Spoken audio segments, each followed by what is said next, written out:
வணக்கம், வணக்கம் அருந்தமிழ் உறவுகளே! எப்படி இருக்கீங்க? பார்வதி அண்ட் பிரஜன் அவங்களோட இஷ்யூ தான் இங்க பேசப்படுகிறது இன்று ப்ரமோ 2ல அப்படிங்கிறது தான். பார்வதி "நீ என் தங்கச்சிலாம் இல்லம்மா. நீ சும்மா இங்க ஆடாத" அப்படின்னு சொல்லி பார்வதி ஒரு காட்டு காட்டியிருக்காரு பிரஜன். பார்வதி வந்து நான் வந்து இப்படி போய் தோள்ல தான் இப்படி கை வச்சேன். அவரு இப்படி பண்ணிட்டாரு அப்படின்னு சொல்லி ஒரு விஷயத்த காமிச்சாங்க. அதுக்கு அவர் சொன்னது என்னன்னா, "ஏங்க நான் வந்து ஒரு மூட்ல இருக்கேன். ஒரு டென்ஷன்ல இருக்கேன். அப்ப வந்து இந்த மாரி தோள் மேல கை வச்சா அப்படின்னா எப்படி இருக்கும்? நான் அதெல்லாம் தட்டி விட்டேன். அதுல என்ன தப்பு இருக்கு?" அப்படின்னு சொல்லி சொல்லியிருந்தாங்க.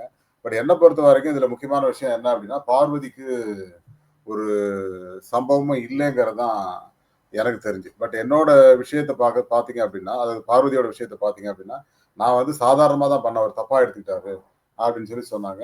அதற்கு நான் பகிரங்க மன்னிப்பு கேட்டுக்கிறேன்னு வேற சொல்லியிருக்காரு பிரஜன். அது என்ன அப்படிங்கிறத பார்க்க போறோம். அதுக்கு முன்னாடி உங்களுடைய கருத்துக்கள் வரவேற்கப்படுகின்றன. அதேபோல நம்ம சேனல லைக் பண்ணுங்க, சப்போர்ட் பண்ணுங்க, சப்ஸ்கிரைப் பண்ணுங்க. உங்க நண்பர்களுக்கு மறக்காம ஷேர் பண்ணுங்க.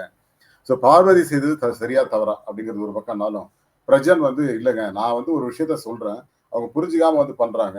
பட் ஒருத்தர் என்ன மூட்ல இருக்காங்கன்னு வந்து பேசணும் இல்லையா? நான் ஒரு விஷயம் பண்ணா இப்படி வந்து இப்படி தோள் மேல இப்படி கை வைக்கிறது அப்படிங்கிறது வந்து தப்பு. நான் வேற ஒரு டென்ஷன்ல இருந்தேன். அப்படின்னு சொல்லி நான் கைய தட்டி விட்டேன். அதுக்காக நான் பகிரங்க மன்னிப்பு கேட்டேன். கால்ல தரையில விழுந்து வேற மன்னிப்பு கேட்டாரு அவரு. அது கொஞ்சம் ஒரு சங்கடமா தான் இருந்தது. இங்க யாருமே தங்கச்சி, அக்காலாம் கிடையாதுங்க.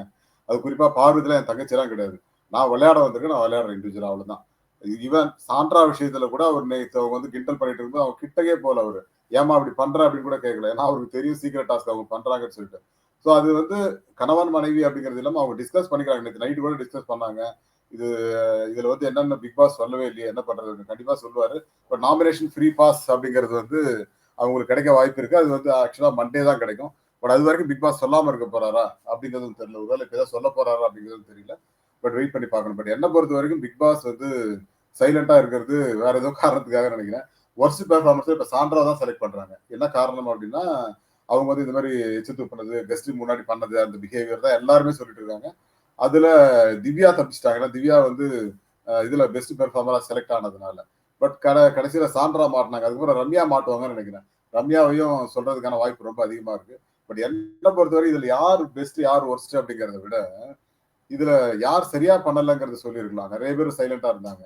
எனக்கு தெரிஞ்சு அமீத் வந்து ஒண்ணும் பெருசா பண்ணல. அவரும் சொல்லியிருக்கலாம். ரம்யாவ சொல்லியிருக்கலாம். ஈவன் சுபிக்ஷா கூட போய் ஊழ கும்பிடு போட்டாங்களே தவிர, பெருசா அவங்களும் சாதிக்கல அப்படிங்கிற மாரி தான் இருந்தது. இவங்களெல்லாம் சொல்லலாம் அப்படிங்கிறது தான் என்னுடைய கணிப்பு. பட் சொல்றவங்க சொல்லட்டும் அப்படிங்கிற மாரி தான் இருந்தது. பட் சாண்ட்ரா அண்ட் ரம்யா 2 பேரும் ஜெயிலுக்கு போவாங்கன்னு நெனைக்கிறேன். ஜெயிலுக்கு போன கையோட அப்படியே வெளில போயிருவாங்கன்னு நெனைக்கிறேன் ரம்யா. பார்க்கலாம். உங்களுக்கு யார் வொர்ஸ்ட் பெர்ஃபார்மரா தோணுது அப்படிங்கிறதையும் சொல்லுங்க. Thank you all and bye டு மீண்டும் சந்திப்போம். நன்றி.